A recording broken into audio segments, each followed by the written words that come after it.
When you know who you are, when your mission is clear, and you burn with the inner fire of unbreakable will, no cold can touch your heart. No deluge can dampen your purpose. You know that you are alive. Our word of the day comes from John chapter 8, verse 32. And ye shall know the truth, and the truth shall set you free. Have a prayer. Heavenly Father, thank you today for another day, another moment in time that we can give you the glory and share with you and with millions across the world your greatness. I thank you that we are gathered here today. I say where two or more are gathered in my name, truly there is power. I'm thankful for these things, but I ask that we have a clear mind and a clear heart, an open heart, as we prepare for today's word. Guide my tongue and my mind that I can fully understand and be one with you, that I may continue to serve and be the best that I can be with your glory at the forefront of my mind and at the mind of others. So let it be. Thank you for your love. Thank you for your grace. Thank you for your mercy that is new every day. John chapter 8, verse 32. It's a message, a very famous message in fact. And the quote is, "Ye shall know the truth, and the truth shall set you free." It's a very interesting statement. One that is so empowering, more empowering than we really give it credit for. Today, in society, if you turn on the television and you listen to the news, from media around the world, there's a message of fear and hate and violence and division. We're told what to wear, who to talk to, who to associate with, where to shop, what to watch, what to buy, who to be. And the media influences many people's minds into how they interact in today society, in day-to-day life. I'm not going to go to that store because on television I saw this happen. I'm not going to talk to that group of people because, well, you know, they're all bad, they're all terrorists. I'm not going to join this because, well, if I take part in that sport, I may break a leg. That person played polo and broke his leg. I may break my leg too. I'm not doing that. Oh, today, you know, I better stock up. If I don't stock up, then this winter, then, we're not going to be able to get to the shops. So,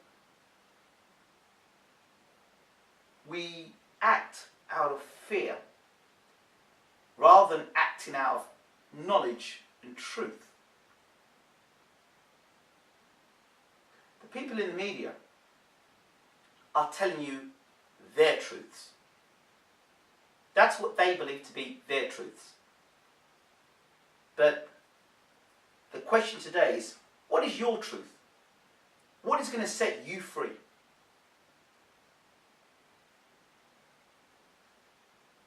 If you look at the agenda that's on the news, how often do you turn on the news and hear good news? The great things that are happening around the world, the things that unite us, the things that bring us together. How often does that happen? Take a closer look at the media. Take a closer look at what's going on. Here at the Iron Network, as I said from the start, it's about unity. So, my message as I look to you today is, stop, think. What's the truth in this? Are all people from this race evil? Are all people from this religion terrorists? What does this really mean? My wife often tells me about going to the etymological root of something, getting to the essence of what something is, going right to the beginning, what it is. What is it? How was it created? We hear a lot about terrorist groups such as ISIS or stuff going on in Iran or Iraq, and often it's, yeah, we should go in there and bomb them. That guy's this or that guy's that, because the media tell us. The same media tell us that one set of group of people are terrible. And that, look at them, just look at this situation here. A flash moment, bang, it tars a whole set of people. So that judgment they've made then brings division in your heart as to how you interact with your neighbour. Is that fair? Would you want to be judged based on those things? Take a closer look at things. Examine. Take a moment to stop and ask yourself the question, what is the aim of this message? Is it to bring unity, or is it to bring division? Is it to help me love my neighbour, or is it to help me hate my neighbour? I'm not sitting here and saying, or standing here in fact saying, that everyone is good in the world. And I'm not saying as well that everyone is bad in the world. There's a balance, but there's a balance with everything in life. We need to take a step back. We need to look. We need to examine. And often, if we go shopping, as we do, and you're going to buy a dress for an evening out, do you go into the shop and go, that dress, and walk out? Or do you shop around and say, this dress, now, I'm going to try 3 or 4 different dresses, alternatives. More than just one source. In terms of media, we need to do this. Because really, it's somebody else's story being told. History, broken down, his story. Not my story, not your story, but his story. His chain of events. So, as you know, even with your friends, you're around the table and they tell the joke, and often you go and say, no, don't tell the joke like that. That's not quite how it happened. Let me tell you the joke. Because you first had know how it happened, it was your experience. You go, oh yeah, that's how it went, and that's how it goes. Because you can say that's how the story goes. But if somebody tells the joke that's not right, you're quick to stop them. We use alternatives. We check. We say, okay. Often we go to the doctor. We don't go to the first doctor. We move into a new area and go. We try and find out who the doctor is. We ask for referrals. We ask other people's experience. So tell me, what is the doctor like? Or where's the best place to eat? We ask one another, okay, how do I get here? And often we're walking down the road, maybe, you'll stop and go, all right, excuse me, how do I get to that place? You check. You double check to see what the first bit of information is correct. But when it comes to media and the television, no, that's like a god to people. As soon as that message comes down, it's like, yes, that has got to be right. That guy did that, they're all terrible. Have you ever been to these countries? Have you ever seen how things are? No. Most of us don't. We take one statement somebody says and we're ready to make a judgment call.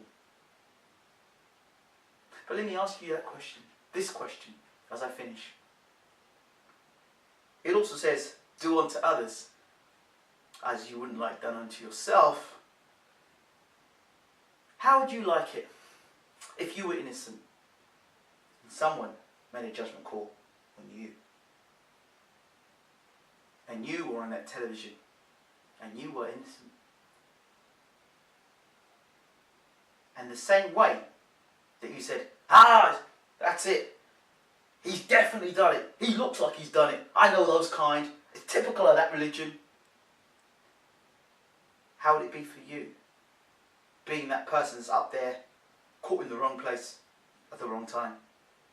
And it happens. Often we hear 20, 30 years later, people coming out of prison, innocent, yet still tarred with the concept that they were guilty. Lives, families damaged, often never to be repaired. Paranoia and fear as we walk the streets, as we interact day to day in our businesses.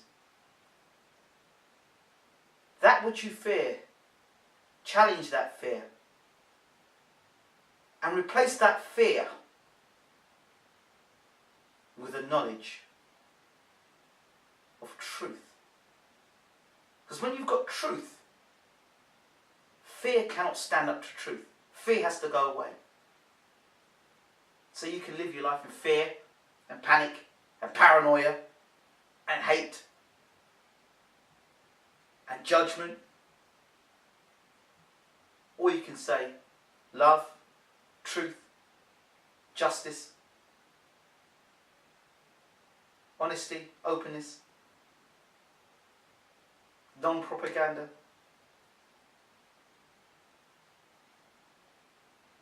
Truly, ye shall know the truth, and the truth will set you free.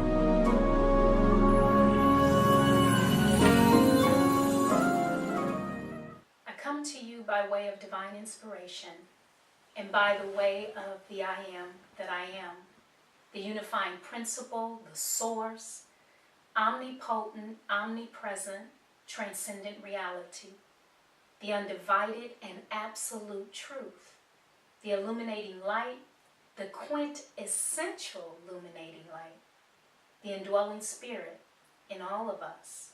I would like to greet you in peace, love, and light. I want to thank you so much for your presence here today. You could be anywhere doing anything, but you found it important to pause and take the time out to listen to this message.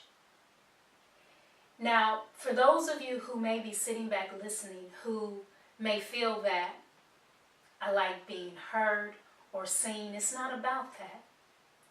It's about sharing and giving to you the divine and inspirational message that comes from my heart and from that indwelling spirit. So I thank you for taking the time out to listen. It's about purpose. The message today is entitled The Sunflower. Now, the sunflower is an interesting flower. And while I may not have one to hold up to allow you to see what it looked like, for those of you who do know what a sunflower looks like, I want you to envision it in your mind. And for those of you who are not aware of what the sunflower looks like, then when you leave here today, and if you're watching online, once we are finished with this message, then go back and do some research on what the sunflower looks like. But the sunflower is a very interesting flower. And some of its characteristics, one very important characteristic of the sunflower is that as it grows, it turns towards the sun. All of its flowers and leaves turn towards the sun. The actual meaning of the word sunflower. You know, Ingram talked about me always going to the etymological root of a word, and he talked about the truth shall set you free, which truly, indeed it will. And in his own words, he talked about being true to who you are. And it's really interesting because that is what this message is about. But the sunflower in the etymological root of the word means toward the sun. Now, usually the sun will rise in the east and set in the west. That's normally what happens. However, during the short winter months, the sun rises south of the east and sets south of west. Now, there's a lot that can be said about that, but we'll hold that for another time, but it's something to think about. Now, in many cultures and in many ways of life, the sunflower represents happiness. It represents faith. It represents strength. And it's a symbol of sun and sunlight. Now, in the Native American culture, they celebrate the sunflower during harvest times or during harvest festivities. And it symbolizes the harvest, it symbolizes bounty and provision. Now, there are many uses for the sunflower. The most common use that many people understand and know right off the bat is the sunflower seeds or its seeds, which are edible.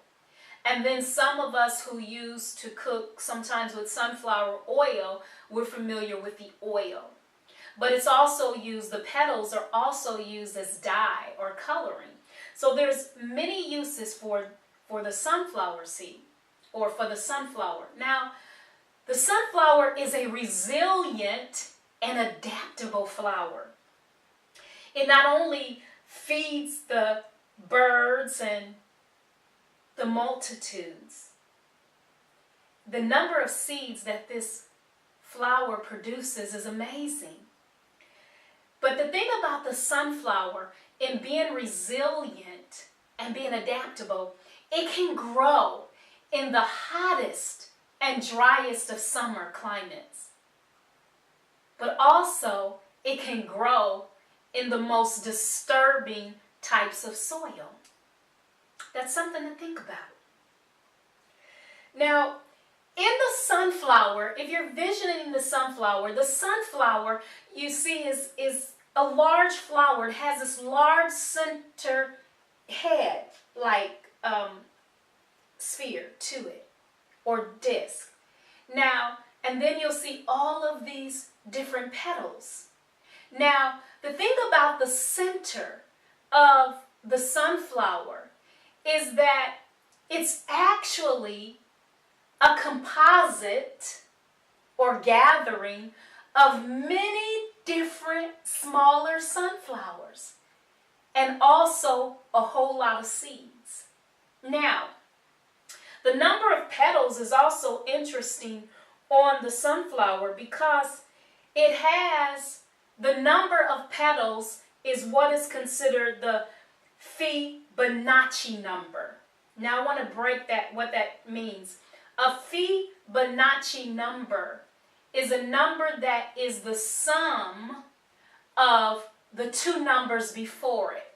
So if you have the number 2 and then you have the number 3, the number of the petal would be 5 because it's the sum of the two numbers that's before it. So 2 plus 3 equals 5. Now, a sunflower can have up to 89 petals and 144 petals.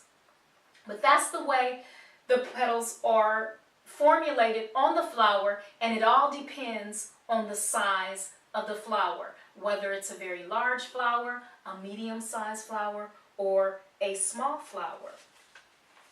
Now, the sunflower can teach us so many things. And today's message is about purpose and about being true to who you are. Now, although the sunflower can teach us many things, I want to focus on 5 things today that the sunflower can teach us. The first thing is dreams start small. When you look at all the tiny seeds in this large flower, and you take one sunflower seed and you hold it in your hand, it's very small. And this seed can produce many other flowers, and this seed can be eaten. And the beauty of this sunflower is how it produces all of these seeds produces all of these seeds that can feed the birds and the wildlife. But this seed is like a dream that might be in your soul or in your heart. And this seed that starts out small can grow to become this big fruit that has the power and the potential to feed many. And so your dream has the ability to feed life. And that no matter how small your dream is, if you nurture and cultivate that dream and put in the time and the effort to make that dream a reality, look at what power it is to have something that may start out so small, but that can benefit the entire world in so many ways. So while your dream may start small, it has the potential to impact many lives if you cultivate that dream. The second lesson that the sunflower can teach us is facing the sun. When the sunflower grows, it grows towards the sun. And it teaches us to lean towards love and towards light. And it's a reminder to be sure that our actions are in alignment to our higher purpose.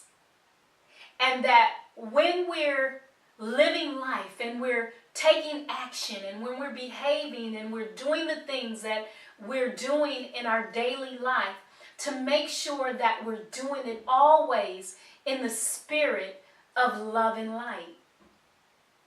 And so I want you to visualize this sunflower, and a lot of times you'll see the sunflower, how big it is and how big this big flower is on this stem. And a lot of times you might think that the reason the flower is bending over or leaning forward is because the head might be too heavy for the stem or the body, but that's not the case. The sunflower is actually leaning and bending towards the light. It is getting its strength and its source from the light. It's reaching out toward the light. Now, the third thing that the sunflower can teach us is to grow big. And in essence, don't be afraid to stick your neck out. Don't be afraid to grow as big and as large as you can.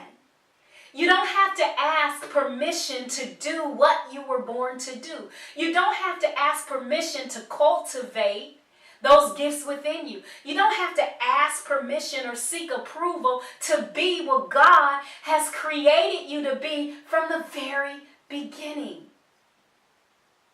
Nor do you have to make apology for that. So the sunflower teaches us to not only lean towards the light and to get our strength and the source of knowledge and information from the sun, but also not to be afraid to allow yourself to be everything that you can be. And regardless of how small people around you are, you can continue to be who you are and to grow big in whatever space you're in. Which brings us to the last 2 points or the last 2 lessons of what the sunflower can teach us. The next one is let yourself be beautiful. You know, you don't hear the sunflower talking about, oh, how fat I am, or how thin I am, or, oh, wow, my leaves don't look as pretty or as bright. But allow your light to shine. Some of us might remember the old song, particularly those of us who grew up in the church. We may remember this song, this little light of mine, I'm gonna let it shine, let it shine, let it shine, let it shine. This little light of mine. And then he says, hide it under a bushel. No, I'm gonna let it shine. That's the other thing that the sunflower teaches us. It's a big flower. It's not the rose. It's not the daffodil or the dandelion. It's not the lily. It's not the carnation. It's the sunflower. And the sunflower is beautiful in its own way, in its own light. And as it leans towards the sun and accepts who it is, it lets itself shine and be exactly what it is. Allow yourself to flow in your natural flow. And no matter how beautiful you might think all the other flowers around you are, or all the people around you are, or what they have, and what their blessings are, and what their gifts are, allow yourself to be beautiful for who and what you are. You know, it's important to treat yourself with respect and honor, and to make time for your dreams and your gifts. You know, in some communities, or even sometimes in the military, you know, they have what is called general orders. And the first general order, which is the number one thing you do, the first general order is take charge of this post and all temple property in view. Now, in the military, they may say it a little differently. In other communities, they may say it a little differently. But take charge of this post and all temple property in view. Take charge of this, of you, of who you are, of everything about you. Take charge of the truth of who you are and all temple property in view. You are the house of God. You are the temple of God. So as you take charge of who you are and everything that is about you that's in view, that's what you take charge of first. And allow your light to shine and allow yourself to be beautiful in your space and in who you are. And the fifth thing that the sunflower can teach us is to center yourself every day. Now, a lot of people may not realize this about the sunflower, but as the sunflower grows, she centers herself at night. She surrenders. So all of the petals on the sunflower, they flatten out at night. And that's all you see is the center, is the offering of the multitude of seeds and the offering of the flowers. All the petals center itself. It surrenders at night and allows itself to center. And that's how it's able to grow. During the day, it leans towards the sun. And it grows on each side. So part of the day, it leans the stem of one side, or the stalk of one side, it leans and it allows itself to grow. And then as the afternoon and towards the evening time, it goes on the other side and it allows that side to grow. And sometimes what happens is you'll see that what appears to be an imbalance of the flower where it leans, that's because it's a little longer on one side because of the way it grows. But it's still growing. And so the lesson in this is to surrender, to center yourself and to surrender to the one. Now, if you take a sunflower, when a farmer or a gardener begins to plant the sunflower, no matter what the soil is, because the sunflower can grow in some of the worst soil, it'll still grow.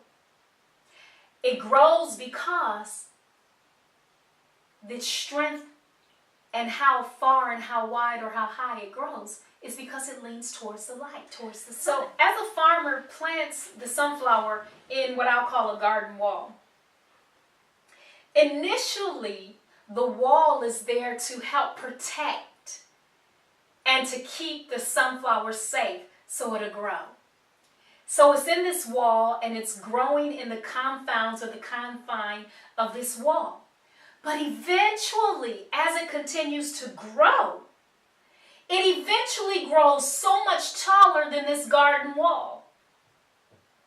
And it becomes taller than the space that was there to help protect and to keep it safe. Now, in the biblical text, there's a verse that says, Jesus said, you can not only do these things, but you can do those things that are greater than this. And basically what this lesson is, from the sunflower growing past the garden wall and Jesus saying that you can not only do these things, but you can do those things that are greater than this, in essence, the lesson is never allow the limitations of your teachers or your guides or your preachers or your pastors to become your limitations. And although they're there to help guide, to even in some cases when you're a baby in knowledge and understanding or wisdom, to help guide you, ultimately the goal is to connect you to source. Not to stay in the confounds of that wall or the nest, like a baby eagle. You have the parent eagles, and eagles, by the way, mate for life. And they go back to the same place every year to perch. Now, at some point, the eagle parents will kick the baby out of the nest. And if they see that the baby is not strong enough to fly, they'll go back and swoop them up, give them a little more time, and then kick them out of the nest. But the goal is ultimately for the eagle, the baby eagle, to develop its own wings and its own strength and begin to fly. And connecting with source on its own. It's the same thing. It's like you're getting a ride to a destination. And eventually you have to get out of the car and you have to walk into your house. Because the car can't drive you into the house. Okay, if you want to look at it another way, you're a young person growing up in your household with your parents. At some point, you grow up, you move out, and you get a house of your own. Now, usually, you don't stay with your parents for the rest of your life unless, for some reason, you're unable to care for yourself. But eventually, it is expected of you, when you grow up, you go and you start your own life, your own family, and then you have your journey. It's kind of like that. So, the sunflower teaches us that while your teachers and guides are there, you have to move beyond where they are. Because what is beyond them is God. And ultimately the key is to connect or reconnect with Source. That's the goal. Beloved, your teachers, your pastors, your guides, they represent a bridge. And ultimately that bridge will lead you to the other side. And that other side is connecting you or reconnecting you with Source or the One. As Jesus said, I didn't come to bear witness of myself. I came to bear witness of the One that sent me. So as I opened, when I talked about I come by way of divine inspiration, I come by way of the light that is within me. But it's not for you who are listening to this message to stop at me and say, oh, Sister Atiya said this. Ultimately, it's for you to see the illuminating light, the quintessential illuminating light that is within every human being, if they allow that light to shine through and not hide it under the bushel of other people's stuff. Because eventually we got to move out of our parents' house, and that's parents in this case means all the other things that people give us. We have to take that information, that useful information, and then ultimately connect or reconnect with source that is within to find our truth. It's important to live your life fully in purpose. It's not for you to live with your parents or take every word that your teachers and your guides tell you and then not look within. Because ultimately greater is He that is in you than he that is in the world. That truth that you hear resonating from another person is meant to be a confirmation of the truth as you look within yourself to confirm that truth. And that which is from the heart touches the heart. So the light of truth that is within this person or that person will connect and resonate with the light of truth that is within yourself. So the destination is the same, source. But yet there may be many paths to get there. So what is your path? What is your purpose? What is your aim? What are you to be doing? See, there's a reason for you being. And your reason for being may be very different from your mother's and your father's or your sister's and your brother's reason for being. And if you don't identify and understand and grow to learn what your reason for being, you will be forever being used as a tool for someone else's purpose, when it's meant that you are to complement others' purpose. Because we all are like pieces of a puzzle that if we cultivate and nurture the gifts that is within us and walk and live our life in our purpose, God is so wise, the one is so wise that we're all like pieces of a puzzle and we fit together in this harmonic flow if we all would have the courage to flow. You don't have to stay within the box that someone has ascribed for you. Maybe for a time it was necessary, but ultimately it's for you to live and walk in your own divine purpose in all the preparation of your life's journey. Ultimately will come to a point as you begin to step out on faith, step out with courage, and to begin to walk in your purpose. So the question is, who are you and why are you? It's easy to get sidetracked, but it's important to stay in your lane. You know, there's another text, there's another verse in the biblical text which says, seek ye the kingdom of God first, and all of its righteousness, and then all things shall be added unto you.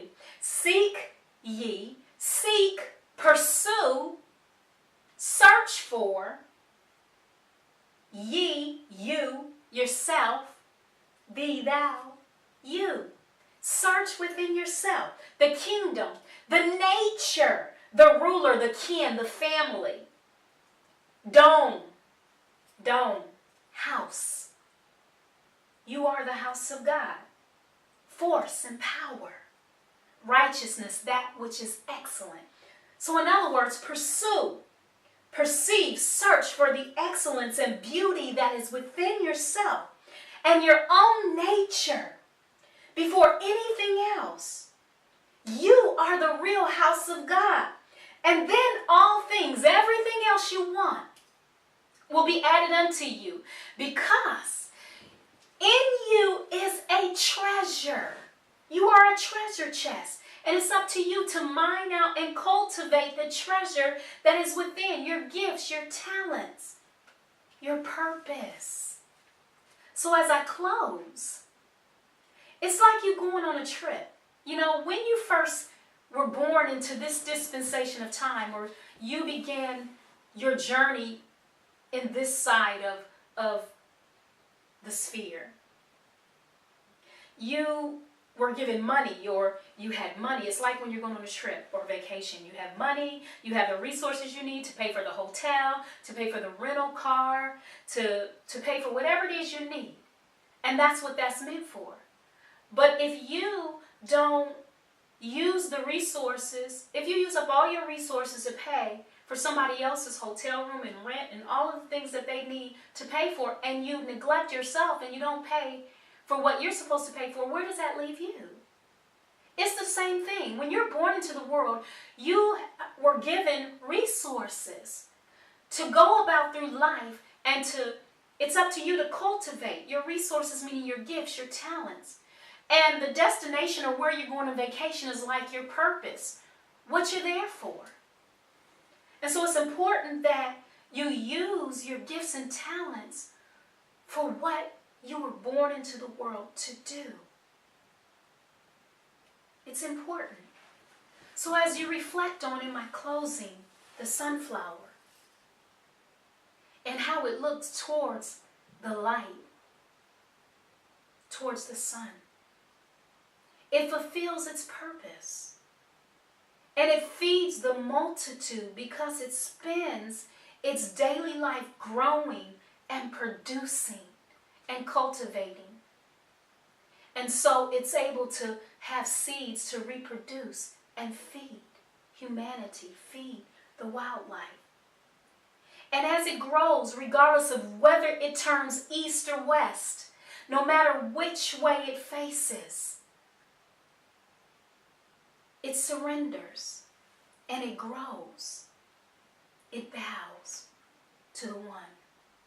We all have a purpose in life, and it's important to live that purpose and not to allow ourselves to be boxed in to what someone else's purpose is. Our leaders and teachers and guides, again, like I said before, represent a bridge, an example. But you can't stop there. You have to go beyond that and ultimately connect and reconnect with Source. You know, every one of us has an assignment.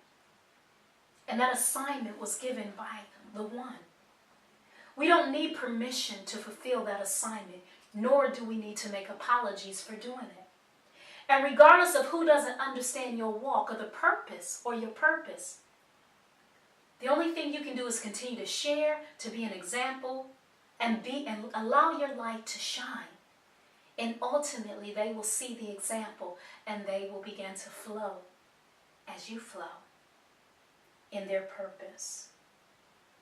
You know, in order to receive the bounty or the harvest or the provision, we must walk in our purpose. Only then will we be able to stand on the promise. And so I thank you so much for listening today. As I greet you in my close, as I came before you in peace, love, and light. Thank you. Wow, what a message from Atiya. A great message. And I want to just piggyback off what just Sister Atiya just said. It was what she said about the sunflower, where it stands majestically and just, it doesn't question the other sunflowers. It doesn't look and say, oh, well, you know, my leaves are not as green as yours. My smile is not as big as yours. You know, it doesn't question its nature. It doesn't question its journey. It doesn't question what it is. It just is. And so often today, as we go back to media, when I talked about media, there's a lot of self-hate going on. A lot of people hate themselves because maybe the colour of their skin, the size that they have. Some may think they're too fat, some may think they're too thin, some may not think they're beautiful, some may think they've got a crooked nose, some may say they've got big lips, some may not be happy with the way their body's shaped, some may not be happy with the things that producing in life, low self-esteem. Again, we go back to that same television, that same box that tells us that to be successful, you need to be a celebrity. You need to be on the box. if you don't have a certain shape, then you're not going to be famous. But let me ask you a question. The sunflower, does it care about fame and fortune? Does it care about what the other sunflowers think? No. But when you go to pick up that sunflower, you see the sunflower, oh, that's beautiful. That's a beautiful sunflower. But for that sunflower to be beautiful, it stands for what it believes on. It believes in being beautiful. It believes in being a sunflower. And no matter whatever any other person may have an opinion on, it doesn't matter. That sunflower stands for what it is, beautiful. So I close by saying this. Embrace your beauty. Embrace yourself. Embrace that which God has given you. Embrace it and grow to your full potential. And look to the sun. In this case, look to truth. Look to what the truth is about you. That you're beautiful, that you're handsome, that you're unique, that you're an individual, that you can be whatever you want to be. And just like the sunflower knew from the start it was going to be a sunflower, it grew, it bowed to truth, it stuck its neck out to bow to that truth. Stick your neck out to bow to truth. Stick your neck out to bow to the truth about yourself, meaning not to hate, but to love yourself. As God loved you, to allow you to become your unique self. Bow to that truth and not bow to the lies of what others may say that don't have your best interest at heart. Remember, the sunflower is not for everybody. Not everybody likes a sunflower. Some people like roses. Some people don't like roses. Be among those who appreciate the light that you have. Be among those who appreciate you for who you are. Be among those who allow you to bow before truth. Those who appreciate you sticking your neck out to become the best that you can possibly be. And for those who don't appreciate you, that's okay. That's fine. But for everyone that doesn't like a rose, there'll be someone out there that will love a sunflower. Even so much so that we're talking about a sunflower today. Thank you. Thank you for that excellent message from Atiya. Take it into your heart. Play it back and listen to it again and again. Stick your neck out and listen to truth. Let's stand for prayer. I say this prayer for those people out there that are struggling with identity, struggling with colour, struggling with religion, struggling with faith, struggling with being different in the workplace, in the church, at home, on the road. Those that are homeless, those who are comfortable, those who are watching us, and those that are able to.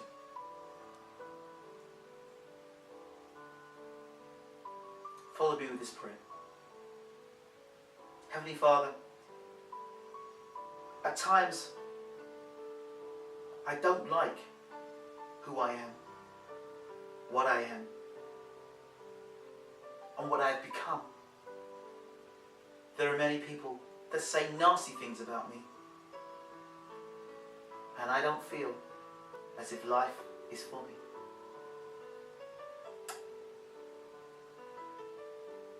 I was blessed today to hear a message from Minister Atiya, who spoke about the sunflower. Teach me how to embrace the principles of the sunflower. Teach me how to grow as beautiful or as handsome as a sunflower. Teach me how to bow before your truth. And allow me to stick my neck out, not for self-hate, but for self-love. Allow me to stick my neck out in prayer to embrace that love in my life. That I can be all that you want me to be. I struggle at times. As difficult as it may be, I'm here today. Favor me, Almighty One. Embrace me and show me the love that I need not know of myself, and bring to me that which at the moment I do not understand.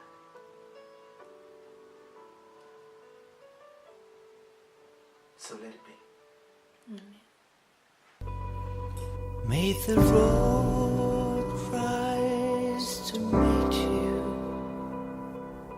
May the wind be always at your back.